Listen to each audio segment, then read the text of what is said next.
बात करते हैं। हमारे साथ वफाकी वजीर इत्तलात अता तारड़ साहब मौजूद हैं। अता साहब, बहुत बहुत शुक्रिया साथ देने का। पीटीआई ने खुद राब्ता किया है, अपने हार्डलाइन मुतालबात में भी लचक दिखा रही है। हैरानकुन तौर पर आज धीमा लहजा भी इख्तियार किया ऐवान के अंदर, कार्रवाई में खलल डालने की भी कोई कोशिश नहीं की गई, जबकि मामूली मामलात पर माजी में हमने देखा है कि काफी जोरदार एहतजाज और रुकावटें खड़ी की जाती हैं। क्या आप लोग अपने एंड से इनको एंगेज करने के लिए संजीदा हैं? देखिए, संजीदगी तो उनकी तरफ से होनी चाहिए। इनका पास कॉन्डक्ट ये रहा है कि जब 26वीं आईनी तरमीम पे बात हो रही थी और थ्रू मौलाना फजलुर रहमान हो रही थी, तो ये 90% शिकों के ऊपर अग्रीड थे और इनके कहने पे कुछ शिक्कें निकाली भी गई, कुछ अमेंडमेंट्स को बेहतर किया गया, उनकी ट्वीकिंग की गई। तो उसके बाद ये जब जेल गए और बानी चेयरमैन पीटीआई से मुलाकात की और उन्होंने इनको डांट डपट की कि ये तुम क्या उठा लाए हो, तो उसके बाद मैं समझता हूँ कि पूरा मामला खटाई में पड़ गया और ये अपनी बात से मुकर गए। अब मुझे समझ नहीं आती कि इनकी क्रेडिबिलिटी है क्या, यकीन किया जाए ना किया जाए। और जिस बात का आगाज़ इस कंडीशन पे हो रहा है कि 9 मई की धूल अब बैठ जानी चाहिए, भाई क्यों बैठ जानी चाहिए? 9 मई इस मुल्क के बड़े सानहों में से एक सानहा है। आपके तमाम रहनुमा, उनकी audio video, geo tagging, location, हर चीज़ सामने है। आपके मुसल्लह जत्थों के अटैक सामने हैं और मुल्क के दिफा को कमज़ोर करने की साजिश सामने है। तो भाई उसकी धूल क्यों बैठ जानी चाहिए? और वो कैसे एक काबिल माफ़ी जुर्म बन गया? क्या अमेरिका में कैपिटल हिल वाले जो अटैक करने वाले लोग थे उनको माफ़ कर दिया गया था? क्या लंदन राइट्स वालों को माफ़ कर दिया गया था? क्या महज़ब माशरों में जब इस तरह के जत्थे, पुरतशद्दद जत्थे हमलावर होते हैं तो उनको माफ़ी दे दी जाती है? तो ये मैं समझने से कासिर हूँ कि एक तो इनकी क्रेडिबिलिटी क्या है, इनकी बात पर यकीन कौन करे, ये संजीदा हैं नहीं हैं। साथ सिविल डिसोबीडियंस की कॉल है 15 तारीख से, उसके साथ ये 9 मई और 26 नवंबर के लोग हैं जो मतलूब हैं, जिन पे केसेस चल रहे हैं। तो क्या ये एनआरओ की अपील है, डील की अपील है या ढील की अपील है?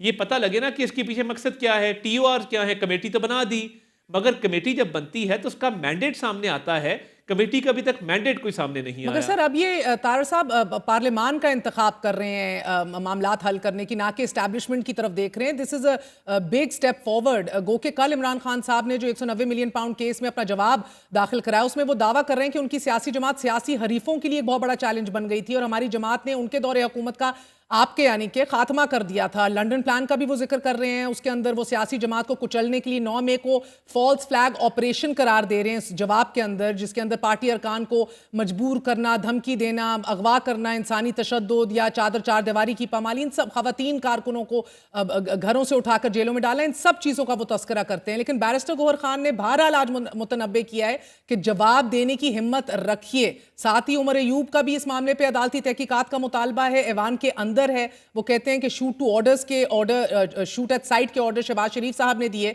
बल्कि वो तो इस हद तक जा रहे हैं कि सिक्योरिटी एहलकारों ने इंसदाद दहशतगर्दी की कार्रवाइयों के लिए नेटो की तरफ से जो फराम किया गया असलहा था वो इस्तेमाल किया।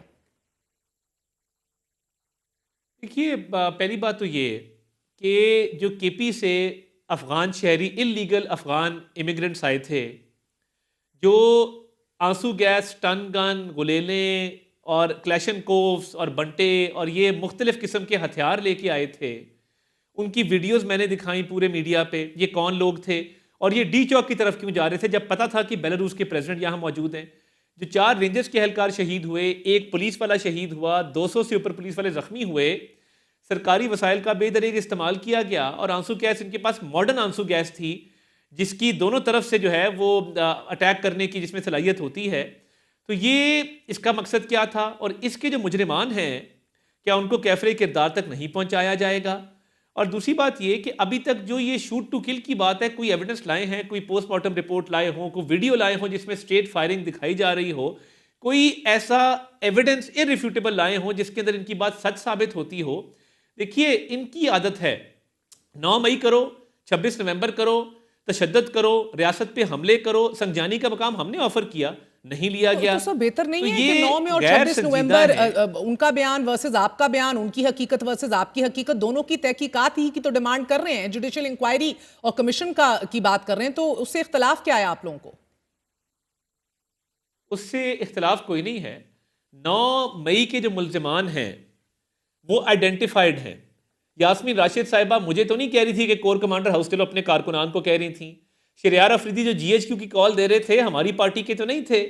जो लोग, जो इनका भांजा हसान न्याजी वर्दी लेके खड़ा था कोर कमांडर हाउस के बाहर, या इनकी तीनों बहनें वहां मौजूद थी, वो हमारी पार्टी के कहने पे तो नहीं गई थी, या इनके दीगर लोग जिनकी ऑडियो वीडियो एविडेंस सामने है, जो पहचाने जा सकते हैं, इसमें तहकीकात किस बात की, केसेस चल रहे हैं, ये प्रोसिक्यूशन से भागने का एक तरीका है, ये केसेस विड्रॉ करवाने का एक तरीका है। और 26 नवंबर एक इलीगल एक्टिविटी, आपको कहा गया संजानी चले जाएं, इंतजामिया ने इजाजत नहीं दी, और सबसे बड़ी बात यह कि इस्लामाबाद हाईकोर्ट ने इसको इलीगल कहा। आपको कहा गया कि इस्लामाबाद हाईकोर्ट ने इजाजत नहीं दी है, उसके बावजूद इन्होंने तशद्दुद जत्थे लेके लश्कर कशी की, तो फिर ये इलीगल एक्टिविटीज को कंडोन कर दें इस गार्ब में कि जिसकी तहकीकात करा ली जाए। तहकीकात हो रही हैं। लाहौर की इंसदादे दहशतगर्दी अदालत में जिना हाउस केस की आज भी समाअत हुई, जिसमें पीटीआई के मजीद 8 कारकुनान को बरी कर दिया गया है, जबकि हसान न्याजी की बहन समेत जो दीगर मुल्जिमान हैं उनकी तफ्तीश के लिए मजीद वक्त मांग लिया गया है। सोटू से 8 खवातीन आज बरी हुई हैं। जितने भी 9 मई के केसेस समाअत हो रही है, सर कोई मेजर कन्विक्शन सामने नहीं आ रही है एज वी स्पीक। तो आपने देखा है कि फैज हमीद की जी जी मैम, देखिए गुजरांवाला के अंदर कन्विक्शंस हुई हैं, और वो तकरीबन कोई 5 से 7 लोगों की कन्विक्शन सामने आ चुकी हैं। मगर देखिए रोना इसी बात का है कि सुप्रीम कोर्ट ने बीच में इसका नोटिस लिया, 9 मई की तहकीकात को स्टॉल किया, स्टे ऑर्डर दिया, केसेस को रुकवाया। अब जब सुप्रीम कोर्ट के लेवल पे ट्रायल कोर्ट की ट्रायल प्रोसेस को रोका जाएगा, तो मुझे बताइए ट्रायल आगे कैसे बढ़ेगा। तो ये जो इररिफ्यूटेबल एविडेंस की हम बात करते हैं, इसका तो ट्रायल होके ये केसेस अपने मंतकी अंजाम तक पहुंचने चाहिए। कभी एक रखना, कभी दूसरा रखना, कभी ये एक बहाना, कभी दूसरा बहाना, कभी प्रोसिक्यूशन से भाग जाना, इसमें तो कोई डाउट नहीं है कौन लोग थे। और जब मैं इलीगल एक्टिविटी कहता हूं, let the law take its course. आपने कभी देखा कि हुकूमती किसी नुमाइंदे ने प्रोसिक्यूशन में इंटरफियर किया हो, या प्रोसिक्यूशन में जाके उसको इन्फ्लुएंस करने की कोशिश की गई हो? क्या जनरल फैज के दौर की तरह, या शहजाद अकबर साहब यहाँ पे एक होते थे, अक्सर आपके शो पे मैं और वो इकट्ठे आते थे, तो ये वो लोग जो किरदार अदा करते थे, क्या कोई हुकूमती वजीर इस वक्त अकाउंटेबिलिटी का आपने देखा कि किसी को टास्क मिला हो, या कोई इंटरफेरेंस नजर आई हो? प्रोसिक्यूशन की टीम अपना काम कर रही है, पुलिस अपना काम कर रही है, और उसके मुताबिक इन्वेस्टिगेशन आगे चल रही है। अगर एविडेंस नहीं होगा तो लोग बिल्कुल बरी भी होंगे, मगर जिन लोगों के खिलाफ इररिफ्यूटेबल एविडेंस है, वो जब इस प्रोसेस को डिले करते हैं और इस ताखीर से फायदा उठाते हैं, ये नहीं होना चाहिए, और इन केसेस को जल्दी मंतक के अंजाम तक पहुंचना चाहिए। सर, चार्जशीट में अलग से इन्वेस्टिगेशन का जिक्र है 9 मई के हवाले से जनरल फैज हमीद के। 1.5 साल बाद का अरसा गुजर चुका है, इमरान खान पे अलग फर्द जुर्म हो चुकी है GHQ हमला केस की। क्या एविडेंस अभी भी मुकम्मल तौर पे मौजूद नहीं है? कल की प्रेस रिलीज जरा मुबहम दिखाई दी, 9 मई का जिक्र हुआ, डिटेल्स नहीं हुई, ऑफिशियल सीक्रेट एक्ट की बात हुई, मगर उसकी भी कौन सी शिक के तहत कार्रवाई हो रही है, कोई डिटेल्स सामने नहीं आई। देखिए, जब फील्ड जनरल कोर्ट मार्शल होता है, FGCM की जब कार्रवाई शुरू होती है, तो उसकी अपने मुहर्रिकात हैं, उसका अपना प्रोसेस है। जनरल फैज हमीद गिरफ्तार होते हैं 12 अगस्त इस साल। 4 माह लिए गए एविडेंस कलेक्ट करने में, इन्वेस्टिगेशन को आगे चलाने में, विटनेसेस को क्रॉस एग्जामिन करने में। फौज के इदारे का जो अकाउंटेबिलिटी का प्रोसेस है, वो बड़ा ट्रांसपेरेंट है, बड़ा इफेक्टिव है। उसके तहत 4 माह के अंदर मुकम्मल मौके फराहम किए गए होंगे उनको कि वो अपनी सफाई पेश कर सकें, और उसके साथ साथ एविडेंस गैदरिंग, विटनेसेस की जो एक गवाही है, उसकी रोशनी में भी फर्द जुर्म आयद की गई है। 9 मई के लिए ये कोई रॉकेट साइंस नहीं है। 9 मई में जो मीटिंग हुई, जिसमें शफकत महमूद साहब, अगर आपको याद हो, और पंजाब के रहनुमा शमशाम बुखारी साहब, इन 2 लोगों ने इख्तलाफ किया उस मीटिंग में कि अगर गिरफ्तारी होती है तो हमें स्टेट इंस्टीट्यूशन पे हमला नहीं करना।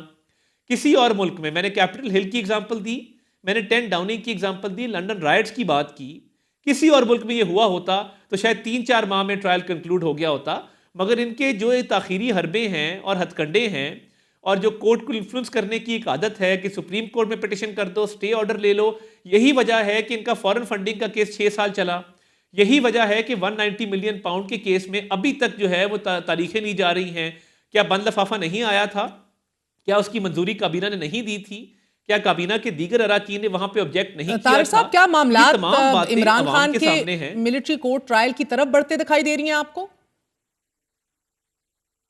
देखिए, ये तो डिसाइड होना है मेरिट के ऊपर। ये ना मेरी ख्वाहिश पे होगा, ना किसी और की ख्वाहिश पे होगा। केस जैसे जैसे प्रोग्रेस करेगा, और उस केस के अंदर अगर ये समझा गया तो फिर ये होगा, अगर नहीं समझा गया तो ये नहीं होगा। बट दिस डिपेंड्स कि फ़र्द जुर्म आयद होने के बाद जब मामलात आगे बढ़ते हैं और ये ट्रायल अपनी फाइनल कंक्लूजन तक पहुंचता है, तो उसमें किसके कितने रोल का तयन होता है और उस रोल के तयन में कौन सी लॉ की कौन सी शिक अट्रैक्ट होती है, उसके मुताबिक ये फैसला होना है और ये कानून के मुताबिक फैसला होना है।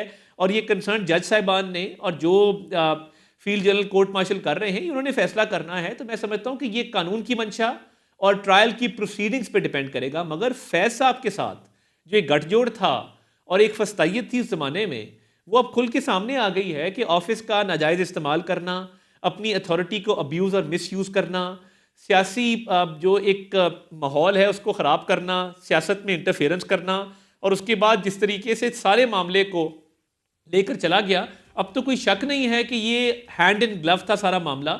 और बानी चेयरमैन पीटीआई और जनरल फैज मिल के मुल्क की सियासत को भी ख़राब कर रहे थे, इकॉनमी को भी। बहुत बहुत शुक्रिया, हमारे साथ वज़ीर इत्तलात मौजूद थे।